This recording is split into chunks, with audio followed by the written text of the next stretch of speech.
মুজিব ভাই এসে গেছেন, তাকে আপনারা স্লোগান দিয়ে অভিবাদন দেন। শেখ মুজিবের পথ ধরো, বাংলাদেশ স্বাধীন করো। মুজিব ভাইয়ের পথ ধরো, বাংলাদেশ স্বাধীন করো। পাশের মাঠে তৈরি করো, বাংলাদেশ স্বাধীন করো। বীর বাঙালি অস্ত্র ধরো। ভাইরা আমার, আজ দুঃখ ভারাক্রান্ত মন নিয়ে আপনাদের সামনে হাজির হয়েছি। আপনারা সবই জানেন এবং বোঝেন আমরা আমাদের জীবন দিয়ে চেষ্টা করেছি, কিন্তু দুঃখের বিষয় আজ ঢাকা, চট্টগ্রাম, খুলনা, রাজশাহী, রংপুরে আমার ভাইয়ের রক্তে রাজপথ রঞ্জিত হয়েছে। আজ বাংলার মানুষ মুক্তি চায়, বাংলার মানুষ বাঁচতে চায়, বাংলার মানুষ তারা আজ তার অধিকার চায়।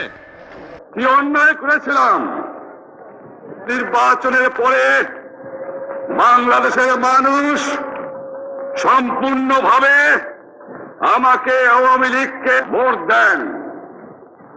আমাদের ন্যাশনাল অ্যাসেম্বলি বসবে,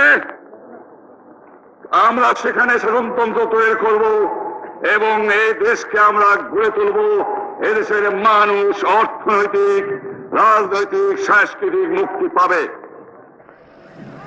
কিন্তু দুঃখের বিষয়, আজ দুঃখের সঙ্গে বলতে হয় 23 বছরের করুণ ইতিহাস, বাংলার অত্যাচারের, বাংলার মানুষের রক্তের ইতিহাস, 23 বছরের ইতিহাস, মুমূর্ষ নরনারীর আর্তনাদের ইতিহাস, বাংলার ইতিহাস, এদেশের মানুষের রক্ত দিয়ে রাজপথ রঞ্জিত করার ইতিহাস।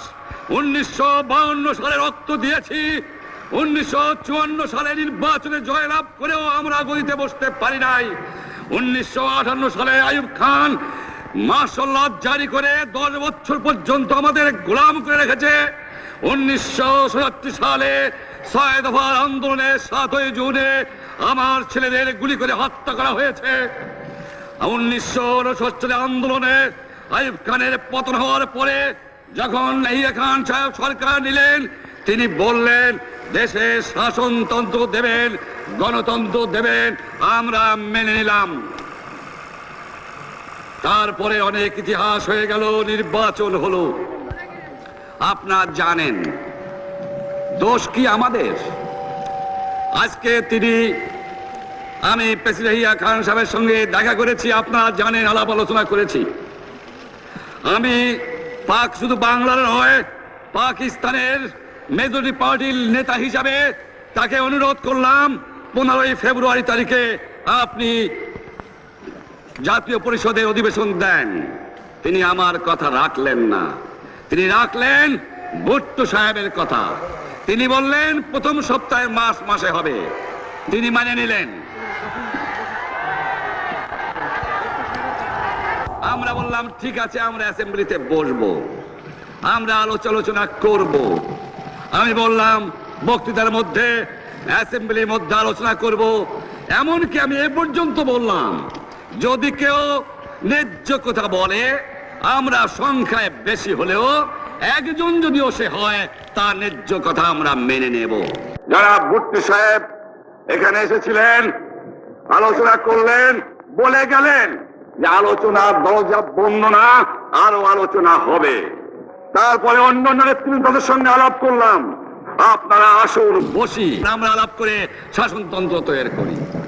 তিনি বললেন পশ্চিম পাকিস্তানের মেম্বাররা যদি এখানে আসে তাহলে কসাইখানা হবে অ্যাসেম্বলি। তিনি বললেন যে যাবে তাকে মেরে ফেলে দেওয়া হবে। যদি কেউ অ্যাসেম্বলিতে আসে তাহলে পেশোয়ার থেকে করাচি পর্যন্ত দোকান জোর করে বন্ধ করা হবে, তারপরেও যদি কেউ আসে তাকে সন্ন্যাসার করা হবে। আমি বললাম অ্যাসেম্বলি চলবে। তারপরে হঠাৎ 1 তারিখে অ্যাসেম্বলি বন্ধ করে দেওয়া হলো। ইয়াহিয়া খান সাহেব প্রেসিডেন্ট হিসাবে অ্যাসেম্বলি ডেকেছিলেন, আমি বললাম যে আমি যাব।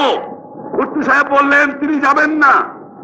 35 জন সদস্য পশ্চিম পাকিস্তানের থেকে এখানে আসলেন। তারপরে হঠাৎ বন্ধ করে দেওয়া হলো, দোষ দেওয়া হলো বাংলার মানুষকে, দোষ দেওয়া হলো আমাকে। বন্ধুকে দেওয়ার পরে দেশের মানুষ প্রতিবাদ মুখর হয়ে আসলো। আমি বললাম শান্তিপূর্ণভাবে আপনারা হরতাল পালন করেন। আমি বললাম আপনারা কল কারখানা সবকিছু বন্ধ করে দেন। জনগণ সাড়া দিল, আপন ইচ্ছায় জনগণ রাস্তায় বেরিয়ে পড়ল। তারা শান্তিপূর্ণভাবে সংগ্রাম চালিয়ে যাওয়ার জন্য স্থির প্রতিজ্ঞাবদ্ধ হলো। কি পেলাম আমরা? আমার পয়সা দিয়ে অস্ত্র কিনেছি বহিঃশত্রু আক্রমণ থেকে দেশকে রক্ষা করার জন্য। আজ সেই অস্ত্র ব্যবহার হচ্ছে আমার দেশের গরিব দুঃখী নিরস্ত মানুষের বিরুদ্ধে। তার বুকের উপরে হচ্ছে গুলি। আমরা পাকিস্তানের সংখ্যাগুরু, আমরা বাঙালিরা যখনই ক্ষমতায় যাওয়ার চেষ্টা করেছি, যখনই এদেশের মালিক হবার চেষ্টা করেছি, তখনই তারা আমাদের উপর ঝাঁপিয়ে পড়েছেন। তারা আমাদের ভাই।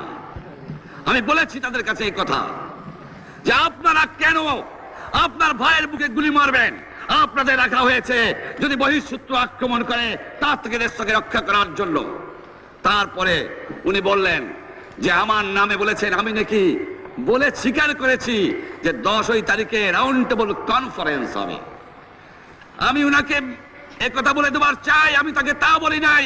টেলিফোনে আমার সঙ্গে তার কথা হয়। তাকে আমি বলেছিলাম, জনাব ইয়াহিয়া খান সাহেব, আপনি পাকিস্তানের প্রেসিডেন্ট, দেখে যান, ঢাকায় আসেন কিভাবে আমার গরিবের উপরে, আমার বাংলার মানুষের বুকের উপরে গুলি করা হয়েছে, কি করে আমার মায়ের কোল খালি করা হয়েছে, কি করে মানুষকে হত্যা করা হয়েছে। আপনি আসুন, দেখুন, বিচার করুন, তারপরে আপনি ঠিক করুন। আমি এই কথা বলেছিলাম। আমি তো অনেক আগে বলেছি কিসের আসতেছি, তার সঙ্গে বসবো, যারা আমার মানুষের বুকে রক্ত নিয়েছে তাদের সঙ্গে বসবো। আমার সঙ্গে পরামর্শ না করে বা আমাদের সঙ্গে আলোচনা না করে 5 ঘন্টা গোপনে বৈঠক করে যে বক্তৃতা তিনি করেছেন এবং যে বক্তৃতা করে অ্যাসেম্বলি করেছেন, সমস্ত দোষ তিনি আমার উপরে দিয়েছেন, বাংলার মানুষের উপরে দিয়েছেন। আমি পরিষ্কার মিটিংয়ে বলেছি যে এবারের সংগ্রাম আমার মুক্তির সংগ্রাম, এবারের সংগ্রাম স্বাধীনতার সংগ্রাম। আমার 25 তারিখে অ্যাসেম্বলি কল করেছে, রক্তের দাগ শুকায় নাই। আমি 10 তারিখে বলে দিয়েছি যে ওই শহীদের রক্তের উপর দিয়ে পাড়া দিয়ে আরটিসিতে মুজিবুর রহমান যোগদান করতে পারে না। অ্যাসেম্বলি কল করেছেন, আমার দাবি মানতে হবে। প্রথম, সামরিক আইন মার্শাল ল উড্র করতে হবে।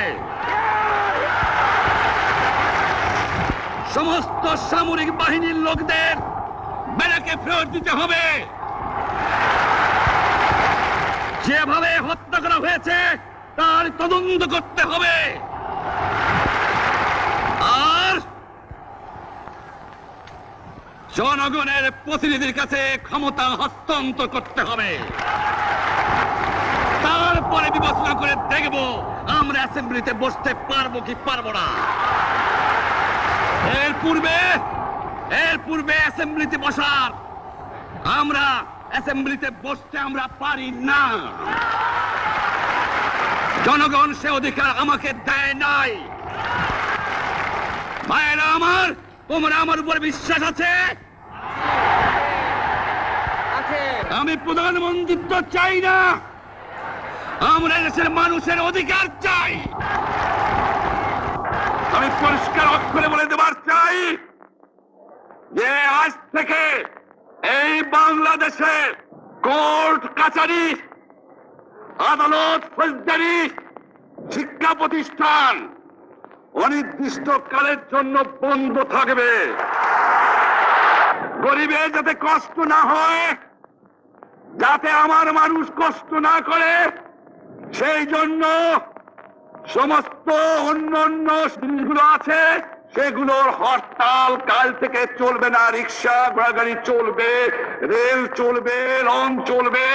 শুধু secretariat, supreme court, high court, জজ কোর্ট, সেমি গভর্নমেন্ট দপ্তরগুলো ওয়াবদা, কোনো কিছু চলবে না। 28 তারিখে কর্মচারীরা যে বেতন নিয়ে আসবেন, এরপরে যদি বেতন দেওয়া না হয়, আর যদি একটা গুলি চলে, আর যদি আমার লোকের উপর হত্যা করা হয়, তোমাদের উপর কাছে আমার অনুরোধ রইল, প্রত্যেক ঘরে ঘরে দুর্গ গড়ে তোলো। তোমাদের যা কিছু আছে তাই নিয়ে শত্রুর মোকাবেলা করতে হবে, এবং জীবনের তরে রাস্তাঘাট যা যা আছে সব কিছু আমি যদি হুকুম দেবার নাও পারি, তোমরা বন্ধ করে দেবে। আমরা ভাতে মারবো, আমরা পানিতে মারবো। তোমরা আমার ভাই, তোমরা বাড়াকে থাকো, কেউ তোমাদের কিছু বলবে না, কিন্তু আর আমার বুকের উপর গুলি চালাবার চেষ্টা করো না, ভালো হবে না। 7 কোটি মানুষকে তাবা রাখতে পারবো না। আমরা যখন মরতে শিখেছি তখন কেউ আমাদের দবাতে পারবে না। আর যে সমস্ত লোক শহীদ হয়েছে, আঘাতপ্রাপ্ত হয়েছে, আমরা আওয়ামী লীগের থেকে যতদূর পারি তাদের সাহায্য করতে চেষ্টা করব।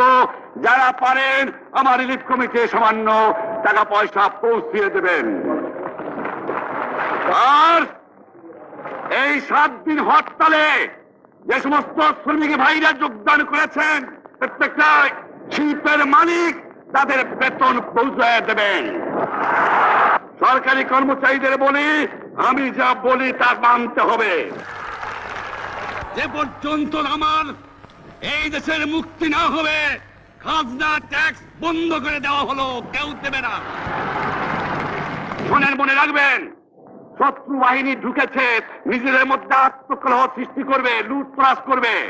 এই বাংলায় হিন্দু মুসলমান, বাঙালি নন বাঙালি যারা আছে তারা আমাদের ভাই, তাদের রক্ষার দায়িত্ব আপনাদের উপরে, আমাদের জন্য বদনাম না হয়। মনে রাখবেন, রেডিও টেলিভিশনের কর্মচারীরা যদি রেডিওতে আমাদের কথা না শোনে, তাহলে কোন বাঙালি রেডিও স্টেশনে যাবেন না। যদি টেলিভিশন আমাদের নিউজ না দেয়, কোন বাঙালি টেলিভিশনে যাবেন না।